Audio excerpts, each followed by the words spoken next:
hoor fisies iets. Nou, ons weet nou dis nie God nie, want God gaan nie lieg nie. Ja. So God sal altyd die waarheid praat. So dis of 'n bose stem wat hy hoor, of dis soos 'n hallusinasie. Ja. En altyd van daai is bad. Hy het nou klaar gewys dat dit wat hy komstig ontvang het, was nie van die Here af nie. Ja. Want as dit van die Here was, was die woord waar gewees. Precies. Maar nou maak hy van God 'n leenaar, want jy het direk gesê en die ander volgers het gesê die Here het gespreek. Ja. Dit is 'n feit. So, ek dink net om mee te begin is dit belangrik dat ons verstaan, hierdie alles gaan oor om die kerk te stig. Ja. Jy weet, my en jou hart is, ons wil nie ouens beledig of sleg sê vir die idee om net sensasie te maak nie. Ja. Ons sien dat daar probleme in die kerk is. En ons sien daar sekere ouens wat problematiese goeders in die kerk inbring. Ja. En dis die rede hoekom ons van hierdie goeders adres. Ja, ek dink dit is absoluut nodig, want veral met 'n geval soos wat met Dani Botha gebeur het, is daar was 2-3 dae na die tyd en toe was dit nou alles net soos asof dit dalk onder die mat ingestoot is. Maar daar's probleme wat aangespreek moet word en ek dink dit is nodig om dit te adresseer, want nie net vir individue soos hy nie, maar individue soos hy is daar leraars wat sulke individue toelaat om in die kerke in te spreek en daar's daai effekte wat kerkprobleme ook maak. Ja. En ek dink is nodig dat ons oor hierdie goedjies praat. Jy weet, ek dink die kerk het nou lank genoeg stil gebly daaroor en ek dink is nodig om net bietjie hierdie goedjies op te bring en dit aan te spreek soos wat dit is en wat die woord sê. Ja. Want dis ons fokus. Dit gaan nie oor ons opinie of enige ietsie nie. Ons kan dit lig, maar as dit teenstrydig is met die woord van die Here, dan maak jou opinie nie saak nie. Ja, presies. Soos jy daar sê, die hoofrede hoekom ons hierdie doen, is ons sien, skrif sê vir ons, om valsleringe uit te wys. So, soos ek het is in die 27 boeke in die Nuwe Testament, 26 van die 27 boeke, sê vir ons om vals profete uit te wys, dit uit te lig, en praat oor vals profete op een of ander manier. Dis net die kort boek van Philemon, in Engels, wat is dit? Philemon in Afrikaans, wat wat nie iets het, daai kort boek wat nie iets het oor vals profete nie. So ek dink dit is ons motivering om hier te wees, natuurlik. Ja. Okay. Dit is nodig. So ek dink wat ons by gaan begin is, kom ons gee net gou 'n bietjie agtergrond van presies wat met Dani Botha gebeur het. So ek weet nie wat jy alles gevolg het nie. So jy kan bietjie invul as daar iets is wat ek mis of so, maar soos ek verstaan, ons het daai Joshua Chom gehad van Suid-Afrika wat hierdie groot profesie gemaak het oor die spesifieke dag wat die wegraping gaan gebeur. So ek dink sy profesie het gesê dit is 22 September of so iets, 22 tot 23 September 2025. Ja. Okay. So Joshua het op die scene gekom. Hy het hierdie wegraping voorspelling gemaak.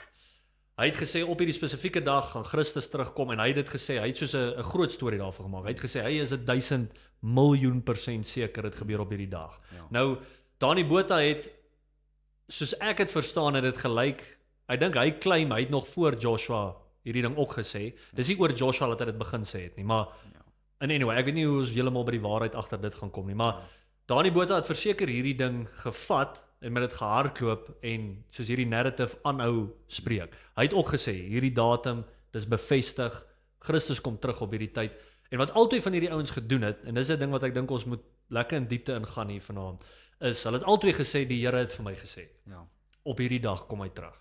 En ek weet 'n verskoning wat hulle gebruik het, toe dit nou nie gebeur het nie, is hulle het gesê, ons het die datum gesê, maar ons het nooit gesê op wat se kalender dit is nie. So hulle het 'n verskoning gebruik van dit was op die Julian kalender, en dit was nie op die kalender wat ons nou gebruik het nie, en so het hulle probeer om dit praat. Die probleem met dit is, Dani Botha het ook gesê, oor 14 dae. So hulle het nie net gesê, okay, 22 of 23 September, hulle het gesê, oor 14 dae dan gaan Christus terugkom. So, enige argument van, jy weet, ons was nie so spesifiek of so, wat hulle nou mee na die tyd opgekom het nie, dink ek is maklik vervalsbaar. Hulle ding wat hulle gesê het is, Christus kom terug op hierdie spesifieke dag. Ja, ek dink, ek sien presies seker waar is hierdie Joshua ou afkomstig van nie, of hy van Suid-Afrika is, ek nou nie seker nie. Maar, dat Dani duidelike aanhanger was van hierdie ou is 'n uitgemaakte saak, want hulle het baie na mekaar verwys. Hy het na hom verwys dat my broer, hy het ook woord van die Here ontvang. En as jy gaan kyk na Dani Botha se se sosiale media, die goedjies wat hy uitgelaat het, was redelik problematies, want dis altyd so met die voorspellings. Jy kan gaan kyk reg deur die geskiedenis, mense wat hierdie voorspellings gee, en dis altyd die ironiese ding van die datumvoorspelling, is hulle sal 'n datum gee, dan gebeur daai goeters op daai datum nie. Maar die beste van alles is hulle 'n opvolgdatum, Ja. want hulle sal altyd sê, maar dit is nou die Joodse kalender wat hulle eintlik uit moet werk. Dan kom die opvolgdatum en dit het ook nie gebeur nie. Ja. Jy weet, en die hartseer ding wat van hierdie uitkom, is soveel mense het skade gelei in hierdie. Die kerk het ook skade gekry. Maar die probleem is dat die mense hulle vertroue op 'n man sit. Ja, verseker. En dis die probleem. Jy's nie veronderstel om jou vertroue op die mens te sit nie. Ja. Ek sal net nou by die teks uitkom, maar as jy gaan kyk na wat Christus self gesê het, hy het gesê, moenie luister vir daai mense wat sê die Here is hier of die Here is nie daar nie. Matteus 24. Ja, die Here is nie daar nie. Ja. En nou Dani Botha kom en sê die Here gaan op hierdie dag verskyn. Ja. Jy weet, dan gaan ons weggeraap word. En Dani het 'n baie interessante gesprek gehad met ek dink is Isak Du Plessis. Ek dink is hy van. Ja, die ander met daai podcast, Ja. Hy was mos 'n predikant of iets wat 'n agnostic genoem. Ja, hy's 'n agnostikus, ja. So hy, en wat vir my vreeslik sleg was om dit te kyk, binne die eerste 4 minute, het Dani Botha vir Isak gesê, jy weet Isak, ek kan sien jy's 'n wedergebore kind van die Here. En jy moes daai benoudheid sien op Isak se gesig. Dis asof hy nie weet waar om sy kop in te druk nie. Ja. So, en net verder in daai gesprek, Isak het in trane uitgebars en hy het vir Dani gevra, jy weet Dani, maar wat as jy regtig verkeerd is? Wat as dit nou regtig probleem is? En Dani het hom gewaarborg, dit gaan regtig so wees, want ek het woord ontvang van die Here. Ja. En dit was 'n teleurstelling gewees. En hierdie is die groot probleem, want hierdie ouens sê hulle ontvang woord van die Here, maar dis reguit 180 grade teen wat die woord van die Here sê. Ja. So ons sien in Matteus 24 vers 37 dat no one will know the day and the hour. Ja, So niemand. ek bedoel dit is 'n duidelike stelling van die Here af. Nou ek weet nie of jy daai deel gesien het nie, maar wat Dani Botha hulle gesê het is hulle sê the day and the hour verwys na hierdie Joodse fees van trompette, the Feast of Trumpets. Ek weet nie of jy weet, hulle het gesê die Jode noem die Feast of Trumpets no one will know the day and the hour. Nou, die probleem wat ek het met dit is wat hulle dan eintlik sê is Christus, want daai deel in Matteus 24 sê Christus weet ook nie die dag en die uur nie. So Christus weet nie wanneer die Day of Trumpets is nie. Verstaan jy? So hulle wil vervang no one knows the day and the hour met hierdie fees. Verstaan jy wat die probleem is? Ja, nee, So met ander woorde, wat hulle eintlik sê is Christus weet nie wanneer hierdie fees gaan gebeur. En nou dit het natuurlik klomp keer al in die geskiedenis gebeur. Ja. So jy kan nie nou net sê die wederkoms van Christus is die ding waarvan dit praat nie, want jy sê hierdie ding praat eintlik van die Feast of Trumpets. So sien jy daai redenasie op homself was klaar 'n probleem. Ja. As jy gaan selfs kyk na Paulus en Petrus, wanneer hulle gekommunikeer het en gepraat het oor die dag van die Here, het hulle nie eers durf 'n datum of 'n tyd spesifiek gekoppel nie. Ja. Want hulle was self nie seker gewees wanneer die Here gaan kom nie. Ja. Nou, wanneer jy gaan kyk na Dani met hierdie gesprek rondom die wegraping, is dit nie ironies dat dit 'n 2-dag event is nie, as ek dit seker so kan stel. Jy weet, ek doen glo dat as die wegraping plaasvind, glo ek nie, jy weet, dit gaan 'n 2-dag event wees nie. Ek doen glo die Here in sy almag gaan dit net so laat gebeur. Maar wat ek wil op uitkom is Dani het met Isak die gesprek gehad en jy weet Isak het vir hom gevra, jy weet wat sê jy van hierdie mense wat negatiewe goeders te sê het oor hierdie uitlatings wat jy maak. En Dani het hierdie teksvers heeltemal hy het hom, as ek baie blatantly gebruik, maar hy het dit nie ernstig gevat nie. En die rede hoekom ek so sê is Dani het vir Isak gesê, weet, hierdie mense wat hierdie negatiewe goeders teenoor my te sê het, jy weet, gee net kans voordat jy klippe gooi of so, jy weet, maar jy weet, en hy het Deuteronomium 18 gaan aanhaal. Ja. Hy het spesifiek Deuteronomium 18 gaan aanhaal, wat hy gesê het, jy weet, hoe toets jy 'n profeet, is wanneer hy iets sê van die Here af en dit gebeur so, en maar as dit nie gebeur nie, is daar repercussies wat daarmee te paard gaan. Kom ek lees net gou, jy weet, dis Deuteronomium 18, ek gaan sommer hierso van vers 17 af lees, hy sê, toe het die Here vir my gesê, dit is goed wat hulle gespreek het, 'n profeet sal ek vir hulle verwerk uit die midde van hulle broers, soos jy is, en ek sal my woorde in sy mond lê, en hy sal aan hulle sê alles wat ek hom beveel. So dadelik sien jy daarso, hy sal alles sê wat ek hom beveel. Nou, as ons net eers daar stop, Dani Botha kom en sê, en Joshua, en daar's ander valse profete wat dit ook doen, jy weet die Here het dit vir my gesê, maar jy sit nou woorde in die mond van die Here wat hy nooit geuiter het nie, dit is heel moontlik vir hulle satisfaksie, vir hulle eie bediening, om nou naam te kan kry. Nou gaan kyk jy in vers 19, hy sê daarso, die man wat nie luister na my woorde wat hy in my naam spreek nie, van hom sal ek self rekenskap afeis. So as dit waar is en die mense luister nie, jy weet, hy gaan self rekenskap afeis. Ek vat nou Noag as 'n voorbeeld. Luister, daar kom 'n vloed. Mense het vir hom gelag. Hulle het vir hom, en God het rekenskap uit dit uitgeneem. Nou hier kom vers 20 en hiersoos wat Dani aangehaal het. Maar die profeet wat so vermetel is om 'n woord in my naam te spreek, wat ek hom nie beveel het om te spreek nie, of wat in die naam van ander gode spreek, die profeet moet sterwe. Moet sterwe. Nou wat het hulle gewoonlik gedoen in daai tyd? Dit was steniging gewees. Ja. Dit was maar die norm gewees vir dit. En Dani het hierdie teksvers gebruik, maar niemand stenig hom nou nie. So, as jy gaan kyk na sy mense wat hom volg, jy weet, hulle was baie vinnig om te sê, jy weet, Dani, ons vergewe jou, dis mooi dat daar vergifnis is, maar moenie weer 'n aanhanger raak nie, moenie weer sy woord vat op dit wat hy spreek nie, want hy het nou klaar gewys dat dit wat hy komstig ontvang het, was nie van die Here af nie, want as dit van die Here was die woord waar gewees.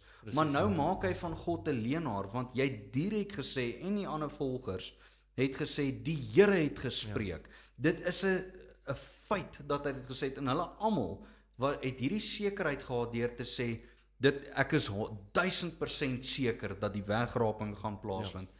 En hoe baie mense het nie skade gekry het dit nie, Robbie, jy sien dit. Presies soos jy sê, en dis die ding wat my kwaai grief van hierdie, soos, ek dink jy sal ook saam met my stem. Ek dink ek sal ooit op 'n plek in my lewe kom. Jy weet, my vrees vir die Here is te groot om te sê die Here het vir my gesê en ek sê iets buite skrif nie. Ja. Jy weet, ek en jy sal saamstem, die kanon is volledig. Ja. Die kanon is klaar. Aan die einde van Openbaring dan skryf Johannes en hy sê enigiemand wat enigiets byvoeg tot hierdie woord, die kursus van hierdie boek gaan op jou kom. Ja, daai kom outomaties. Ja, en jy sien die probleem met hierdie vir my is, hierdie ouens het 'n baie lae siening van om te sê die Here het gesê. Jy weet, hulle het 'n baie lae siening van God, want soos jy sê, hulle sit woorde in sy mond, en ons weet nou vir 'n feit dit was nie God nie. Ja. So nou moet ons terug staan en vra nou van waar af kom hierdie goeie. So as ek Dani Botha se video's kyk, dan lyk dit asof hy genuine glo hy hoor 'n stem. Verstaan jy? Soos ek is oortuig, ek dink hy hoor fisies iets. Nou ons weet nou dis nie God nie, want God gaan nie lieg nie. Ja. So God sal altyd die waarheid praat. So dis of 'n bose stem wat hy hoor, of dis soos 'n hallusinasie. Ja. En altyd van daai is bad. Maar die punt wat ons wil maak is, hy het vals geprofeteer, en deur dit is hy 'n vals profeet. En deur dit moet hy onder 'n kerkdissipline van een of ander aard kom. Die ding wat my grief, is hy het net aangegaan, hy sing nog steeds sy liedjies in 'n publieke plek, hy gaan nog steeds preke doen, neem ek aan, en dit is die ding wat verkeerd is. Nou, hierdie is dalk nie 'n komplete verwydering van ministry vir ewigheid. Ek dink is dalk iets van soos 'n 5 jaar suspension, iets soos dit is dalk genoeg. Dit kan dalk bietjie strenger wees, maar verseker moet daar 'n plek kom van een of ander vorm van dissipline om te sê, maar luister, jy kan nie bedien wanneer jy hierdie valshede gespreek het. Ek bedoel, as ons gelees in 1 Timoteus 3, Weet jy wie saam mee sal stem, so daar gee jy vir die kwalifikasies van 'n ouderling. Ja. En een van dit is, ek weet nou nie wat is in Afrikaans nie, maar in die King James praat hy van om 'n novice te wees. En 'n novice is basies iemand wat ongeleerd is. Iemand wat nie die woord volkome verstaan nie. En Dani Botha het bewys, hy verstaan nie die woord volkome nie, deur Matteus 24 vers 37 verkeerd te interpreteer. So my siening sal wees, het jy hierdie reg verstaan, het jy die woord van God reg hanteer, dan sou niks van hierdie gebeur het nie. En hy's 'n novice. En omdat hy 'n novice is, moet hy eers terugstaan en sê, luister ek moet tyd in die woord spandeer, ek moet hierdie goeders reg verstaan, ek het nou 'n groot fout gemaak. En dis 'n groot fout. Dit is. Soos jy sê, dit is een van die ergste goeders dink ek wat jy kan doen, as om te sê die Here het hierdie ding gesê en hy het dit nie gesê nie. Soos wat ek vir jou sê is, my vrees vir God is te groot om ooit so iets te doen. Ek kan nie sien dat ek ooit op 'n plek gaan kom en vir mense op 'n publieke plek sê, die Here het gesê en daarna iets anders as die Bybel sê nie. Ja, ek stem saam met jou. As jy gaan kyk na selfs weer met sy gesprek met Isak, ek maak nou weer verwysing daarna. Is Isak het vir hom gevra, hoe het jy op hierdie datum uitgekom? Jy weet, en hy het gesê die Here het met hom gepraat. Jy weet, waar staan hierdie Feast of Trumpets, as ek dit nou so kan stel? Want dis hoe hy dit vertolk het. En hy het vir die Here gesê, dit is in Levitikus. Ek dink is in Levitikus 9 of so, ek is nou nie seker nie. Maar toe sê hy vir Isak, en hoeveel letters is in Levitikus? En dis hoe hy op sy datum gekom het. Jy weet, dis absurd. Is jy ernstig? Dis absurd, jy weet. Jy bedoel vir letters soos Levitikus het? Ja, die letters. Letter 1 is L, is nommer 1. Jy weet, ek het dit eers geweet, dit is. Ja, jy weet, en dis absurd, jy weet, dis regtig om 'n half, ek is jammer ek stel dit nou so, nee, ek is nie jammer nie. Dis 'n bespotting. Dis 'n bespotting. Dit is absoluut 'n bespotting om tot op sulke konklusies te kom. Om te sê, jy weet, die datumbepaling het op hierdie 9 en die Here het vir hom gesê Levitikus het soveel letters, maar hier lê die groot probleem. Volgens daai gedeelte moes hy gestenig geword het. Okay, ons is in 'n genade tydperk. Maar ek doen glo daai is die diskwalifikasie. Okay, permanent van ministerie. Ja, nee, ek doen glo dit, want jy het een keer jou platform gebruik en met confidence gesê, so spreek die Here, en dit was nie die Here gewees nie. Jy het amper half jou lewe daarop gesit. Maar die probleem is, en ek is self nie seker Dani behoort aan 'n spesifieke denominasie nie. En die probleem is, as jy nie aan 'n kerk behoort nie, die ouderlinge wat ingestel is, soos jy gaan sien in 1 Timoteus 3 en ook in Titus, jy weet, die ouderlinge is ingestel daarso om die kudde te beskerm. So vir Dani om nie in te skakel by 'n kerk nie, het hy tans nie 'n leraar of 'n ouderling wat vir hom sê, Dani, jy's besig om oor die lyn te trap. Jy's besig om oor grense te gaan. Jy's besig om die naam van die Here nou skade te gee.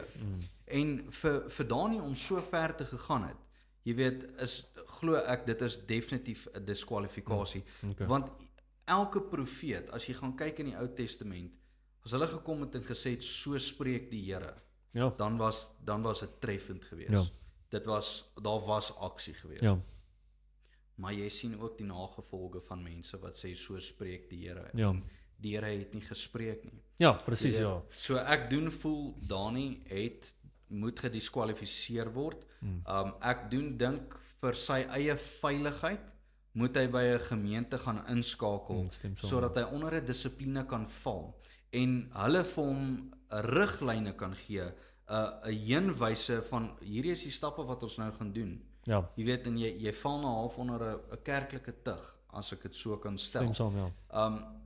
Maar hy's veilig, want hy kan nog steeds voortgaan met sy bediening, want niemand hou hom accountable vir enigiets. Niemand hou hom accountable. So die mense wat online vir hom negatiewe kommentaar en goed gee, jy weet, hulle sal sê, jy weet, Dani, dit is absoluut absurd, maar dis so ver soos wat dit gaan. Dit kan absoluut niks beteken nie. Of Dani dit gaan inneem of nie, weet ons nie, maar vir nou sal dit beste wees vir Dani om nie op 'n bediening nou, op musiekbediening te gaan optree nie, want in sy bedieninge, wanneer hy musiek speel, bring hy ook woord, en dis 'n gevaarlike plek nou om te wees. So, stop eerder nou waarmee jy besig is, gaan wend jou by 'n gemeente, kom onder 'n dissipline, kry insig, of gaan vir opleiding, gaan swat teologie. Yes. Ek dink nie hy het teologie geswat nie. Ja.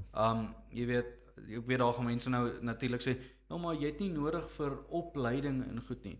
Okay, maar as jy self gaan kyk na Christus, al is hy die seun van God, hy het die instelling ook gemaak in leiding met, hy het ook gaan swat. Hulle het die Torah, hulle het die Pentateeg en goeders deurgegaan. Dis hoekom die leiers, toe hy op 'n ouderdom van 12 was, so verstom was oor sy insig, want dis wat hy leer en hy leer hulle nou. Ja. So jy kom gewoonlik by die tempel en jy leer daar. Okay, jy het byvoorbeeld Timoteus. Timoteus het deur wie geleer? Paulus. Jy weet, jy kan nie net ingaan en sê, jy weet, ek het alles uitgesorteer, ek weet alles nie. Nie dat ek dink enige persoon sal kom en sê hulle weet alles nie, ek hoop nie daar is mense nie. Maar dit is hulle uitlatings. Verstaan? Maar jy gaan kyk na self die disippels. Hulle het by die leermeester self geleer. Paulus, voordat hy geroep was as die heidense apostel, was hy 'n fariseer van die fariseërs gewees. Ja. Hy het ook 'n tipe van opleiding gehad, maar nou weet hy van waar af dit kom. Wat is die vervulling van dit? En ek dink dis 'n baie gevaarlike plek vir enige persoon om net 'n stage predikant te wees, as ek dit nou so kan stel. Ja. Nee, ek like it. So en ek dink ons hart met hierdie is ook, as daar nie boodskap by hierdie ding uitkom, ek dink ouens deur YouTube en hierdie kanale kan 'n manier kry om uit te kom. Ons hart is om hom ook op 'n plek te bring sodat hy weer reggemaak kan word met die Here. Soos jy sê, die ouens wat hom vergewe. Dis nie, ons hou nie onvergifnisgesindheid teenoor hom nie. Ons sê net hier is iets wat aandag kort en hierdie ding moet geadres word, daar moet kerkdissipline toegepas word. Dit kan nie gelos word. Dit kan nie gelos word en op die oomblik sien ons dat dit eintlik mag gelos word. Ons is natuurlik oop om met hom 'n gesprek ook te hê. Dit sal great wees as mense dit kan doen. En dit van daar af vat, maar ek dink ook ek wil jou in hierdie rigting vat met hierdie onderwerp is as ons gaan kyk na as ons die Bybel ordentlik kyk, nou ek my en jou eindtye studies eskatologie verskil kwaai. Maar ek weet nie of jy ook saam met my stem dat ek weet nie of jy glo in 'n imminent rapture nie, maar die idee dat Christus op enige tyd nou kan terugkom.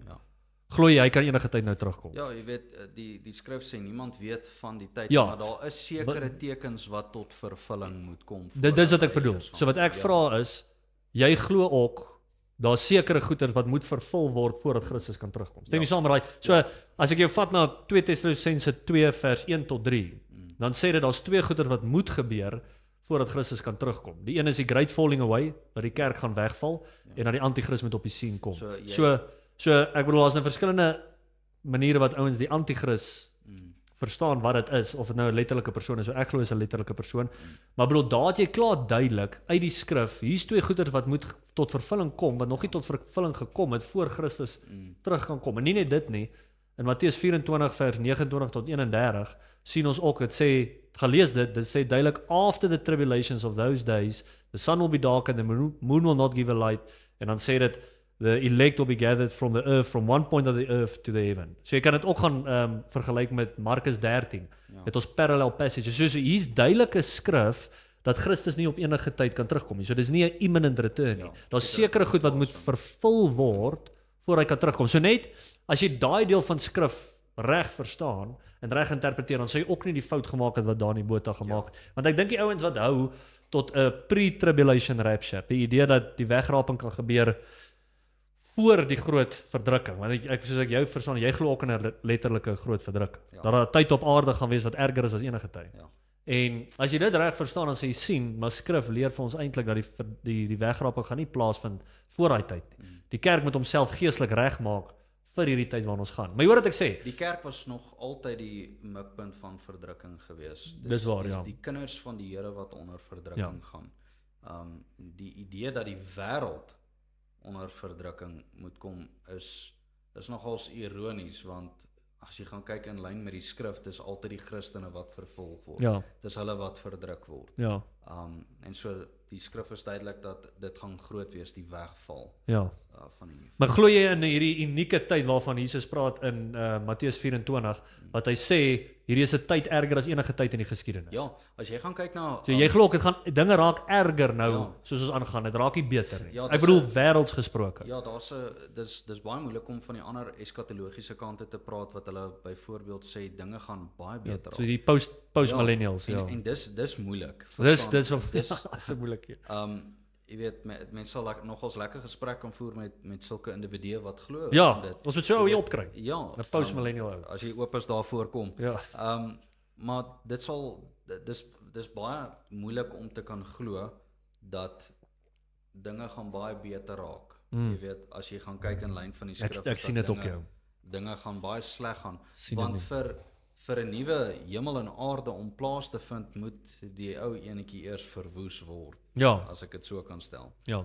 Maar eskatologie is 'n wye spektrum om Ja. baie goeters om op Nee, te praat. ons sal dit ordentlik bespreek. Ek wou net sê, net hierdie eenvoudige eskatologie benadering, sou as Dani Botha dit mooi reg verstaan het en die skrif gevat het vir wat dit sê, Ja. dan dink ek sou het onder hierdie gevolgtrekking kon kom om te sê, maar luister, die skrif leer nie vir ons van 'n pre-tribulation rapture nie. So pre-tribulation rapture, net om dit mooi te verduidelik, dat die wegraping gebeur voor die groot verdrukking. Nou, ongelukkig baie mense glo dit. Baie ouens wat meer in die dispensational kant is, glo in daai vroeë wegraping of hierdie secret rapture wat ek nie kan sien in skrif nie. Maar dis nou nie ons fokus vir vanaand nie.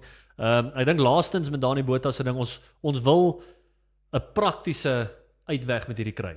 Natuurlik. Ons wil nie net klaar daaroor en dit los nie. Ja. Ons wil hierdie uitwys want ons sien daar is nie net Dani Botha wat dit doen nie en nie net ouens wat die wegraping voorspel nie. Ja, Dani is nou een voorbeeld uit baie wat dit doen. Dis een voorbeeld. My issue is meer net met hierdie blote konsep van om te sê die Here het gesê. Ja.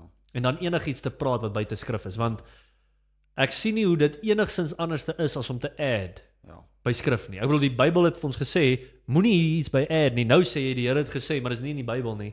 So jy add by skrif. Ek wil net vir die ouens daar wat hierna luister. Jy weet, ons het nou ons het oor negatiewe goeders gepraat. Ons hart is dat jy gestig is om die Here te dien. Om ons waaksaam te wees. Verstaan, as jou liggaam kanker het, as daar 'n tumor is, jy sny hom uit. Ja. Jy kan nie dit vertroetel nie. Jy kan dit nie weg. As jy dit ignoreer, dan gaan dit groei en dit gaan die liggaam vernietig. Maar as jy daar is, sê nou maar jy hoor hierdie op 'n manier, jy ken nie die evangelie nie. Die woord van God sê vir ons is almal sondaars. In Romeine 3 sê dit we all fall short of the glory of God. Maar Christus het vir ons gesterf aan die kruis. Ek en jy kan niks doen om redding te kry nie. Maar as ons glo in Christus en ons sit ons hoop in hom, dan kan ons gered word. Dis waar alles van hierdie gaan. Ons wil ouens uitwys van hulle sonde, dat jy weet jy's skuldig voor God en jy het nodig om 'n redder te hê. En jou enige redder is Christus. En net by te voeg, jy weet, daar is sekere aspekte wat negatief klink, maar dis die nodige goeters om oor te praat want niemand praat meer daaroor. Presies so. Maar daar gaan tye kom wat mense oor positiewe goeters gaan gesels, jy weet, die positiewe effekte wat ons geloof vir ons inbring, jy weet. Maar my hart ook met hierdie ding is, ek wil hê geen vals profeet in Suid-Afrika moet gemaklik wees nie. Ja. Ons het nou gepraat oor Dani Botha, dit gaan nie daar stop nie. Ja. Ons kom vir wat sy man Japie van Sail, die Israel visie. Ja. Ons gaan binnekort oor hulle praat, maar geen vals profeet moet gemaklik wees in Suid-Afrika nie. Ja. Ons wil hê hierdie ding moet uitkom dat mense kan sien die waarheid van die evangelie en die kanker moet ons uitsny ou. Ja. Ons kan nie so aangaan nie. Die kerk het lank genoeg stil gebly. Dit is tyd om ons stem ook duidelik te maak deur te sê hier is die goed waarvoor ons staan. Dis dis sentraal op die skrif, dis waarop ons confidence kry, dis waarop ons sekerheid kry en ons vertrou die Here gaan by sy woord ook hou. Cool ou. Cheers.